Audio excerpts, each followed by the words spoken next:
balik nagari pacu kuda di Padang Panjang. Batik Puah, Lokoto. Inilah antusias masyarakat, sangat ramai sekali.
Oke, inilah race yang kelima,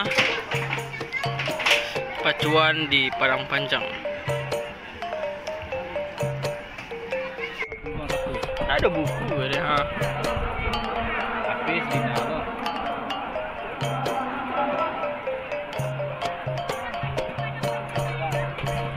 Ya, pampangan ke kampung helikopter ya. Oke, inilah persiapan untuk race yang kelima. Jadi kuda udah siap dan sudah dibawa joki menuju ke garis box start.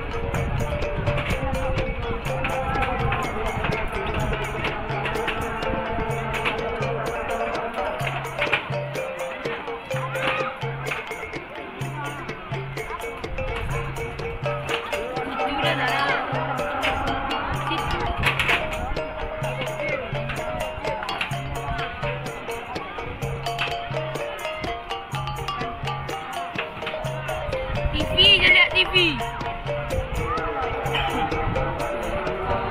Joki muda-muda ni nak. Ya, wow, joki tu. Iya.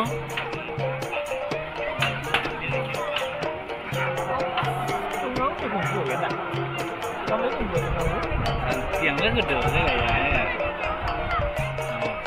Saya ngomong PP. Wah, salah. Sudah dilepas. Mantap. TV itu ayo. Orang sko dia.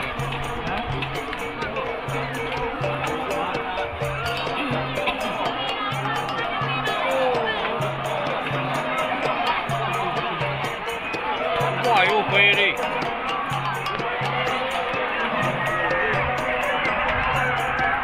Mantap, masuk ke gembok.